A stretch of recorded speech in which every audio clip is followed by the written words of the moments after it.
Press note. Vijay నువ్వు తీసుకున్నావమ్మా?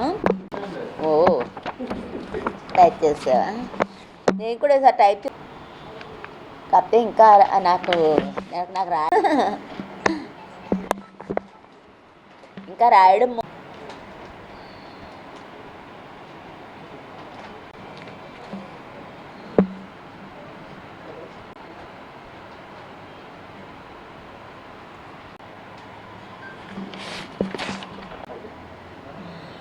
Bheemili police station పరిధిలో 9వ తేదీ రాత్రి ఒక గ్రామంలో గ్రామదేవత పండగ సందర్భంగా అశ్లీల నృత్యాలు, విపరీతమైనటువంటి మందు అనే వాతావరణం మధ్యలోంచి 24 సంవత్సరాల మానసిక వైకల్యం కలిగినటువంటి ఒక యువతి 2 యువకుల ద్వారా కిడ్నాప్కి గురైంది.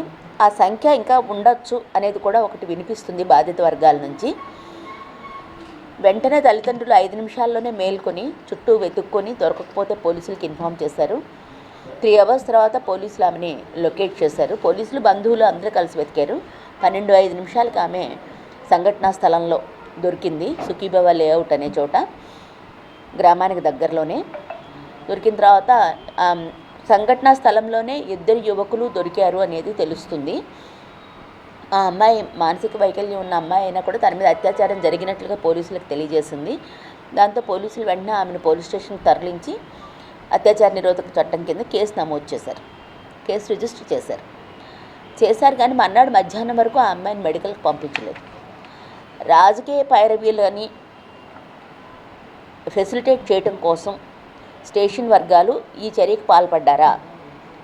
ఎందుకంటే అత్యాచారం జరిగినటువంటి యువతిని ఎంత తొందరగా వీలైతే అంత తొందరగా మెడికల్కి పంపిస్తేనే వైద్య పరీక్షల్లో అత్యాచారానికి సంబంధించినటువంటి గుర్తులు అనేవి సైంటిఫిక్గా దొరుకుతాయి. దానికి అవకాశం కల్పించాల్సినటువంటి వాళ్ళు సిఆర్పిసిని పక్కన పెట్టి ఈ రకంగా లేట్ చేయడం వలన ఆమె యూరిన్ పాస్ చేయొచ్చు, వాష్ చేసుకోవచ్చు, బట్టలు మార్చుకోవచ్చు. ఇలాంటివి ఏం జరిగినా కూడా ఆమె ఒంటి మీద నుంచి కొంతవరకు ఈ సైన్స్ అనేవి అదృశ్యమయ్యే అవకాశం ఉంటుంది. కాబట్టి చాలా తొందరగా ఆమెను మెడికల్కి పంపించాల్సినటువంటి పోలీసులు ఎందుకు లేట్ చేశారు అనేది ఇక్కడ ప్రశ్న. తర్వాత భీమిలి పోలీస్ స్టేషన్ పరిధిలో గత 2 నెలల్లో ఇంచుమించుగా 5-6 అత్యాచార సంఘటనలు జరిగాయి. అంటే భీమిలి అనే కాదు, మధురవాడ, భీమిలి, కొమ్మాది ఈ ఏరియాస్కి సంబంధించి ఎందుకు ఈ ప్రాంతంలో ఇంత ఎక్కువగా అత్యాచార ఘటనలు నమోదవుతున్నాయి? అలాగే భీమిలి పోలీస్ స్టేషన్ పరిధిలో క్రైమ్ రేట్ ఎందుకు ఇంత విపరీతంగా ఉంది?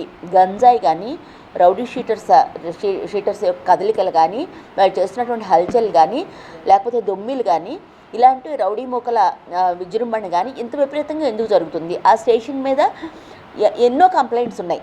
స్టేషన్ హౌస్ ఆఫీసర్ మీద కూడా ఎన్నో కంప్లైంట్స్ ఉన్నాయి.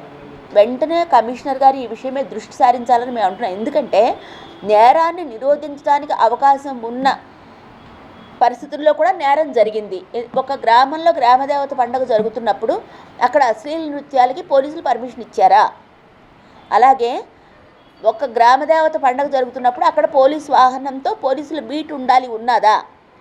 ఉంటే దాని మధ్యలోంచి ఆ అమ్మాయిని వీళ్ళు ఎలా లాక్కెళ్ళారు? అది మామూలు అమ్మాయి అనుకోండి, మానసికంగా సరిగ్గా ఉన్న అమ్మాయి అయితే కేకలేయడమో లేకపోతే ఎవరన్నా పిలవడమో అమ్మాయిని తీసుకెళ్ళడం కష్టం. కానీ ఈ మానసిక వైకల్యం ఉన్న అమ్మాయిని వాళ్ళు ఎలా తరలించారు? సంఘటన ఈ పండగ వాతావరణంలోంచి ఎలా తీసుకెళ్లారు? తర్వాత రోడ్డుకి దగ్గరగానే ఉన్న సుఖీభవ లేఅవుట్లో ఆ అమ్మాయిని పెట్టినప్పుడు పోలీస్ బీట్ రెగ్యులర్గా ఆ ప్రాంతంలో ఉంటుంది కాబట్టి 3 గంటల పాటు ఆ అమ్మాయి అదృశ్యం అయిపోయి ఎలా ఉంది? 3 గంటల తర్వాత ఎలా ట్రేస్ అవుట్ చేశారు? ఇవన్నీ టెక్నికల్గా క్వశ్చన్స్.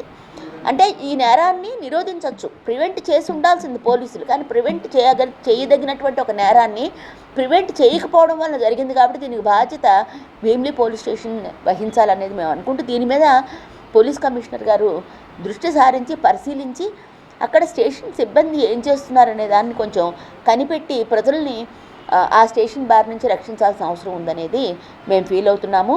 విశాఖపట్నంలో మేము అందుకే ఇది పెట్టాము. అత్యాచారాలు విపరీతంగా జరుగుతున్నాయి. వారానికి ఒక్కటన్నా కానీ అత్యాచారం రిపోర్ట్ అవుతుంది. అందులో సామూహిక అత్యాచారాలు రిపోర్ట్ అవుతున్నాయి. ఈ నేరాలను నిరోధించడంలో ఎందుకు పోలీసులు విఫలం చెందుతున్నారు? అంటే ప్రతి చోట ప్రతి నిమిషం పోలీస్ పహారా ఏమి ఉండాలని మేమేం మాట్లాడటం లేదు. కానీ ఒక్క అత్యాచారాలకు పోలీసుల వైఫల్యమే కారణం అని కూడా మేము అనుకోవడం లేదు. కానీ నివారించదగినటువంటి క్రైమ్ని పోలీసులు నివారించే దిశగా ఉన్నారా లేదా అనే దాన్ని మేము ప్రశ్నించడం కోసమే ఈ ప్రెస్ మీట్ పెట్టాము. భీమిలిలో జరిగినటువంటి నేరం నివారించడానికి అనువైనటువంటి నేరం. అది నివారించుంటే ఒక 24 సంవత్సరాల అందులోని మానసిక వైకల్యం కలిగినటువంటి యువతి ఈ నేరానికి ఊరవ్వకుండా ఉండేదనే దాన్ని మేము ఫీల్ అవుతూ, కమిషనర్ గారు ఇప్పటికైనా కానీ దీని మీద సమగ్ర దర్యాప్తు జరపాలనే దాన్ని మేము కోరుతూ, అత్యాచార నిరోధక చట్టాన్ని అనుసరించి అత్యాచార బాధితురాలకు ఇవ్వాల్సినటువంటి నష్టపరిహారాన్ని ఈ జిల్లా అధికారులు వెంటనే ఆమెకు రిలీజ్ చేయాలనే దాన్ని కూడా మేము డిమాండ్ చేస్తున్నాం.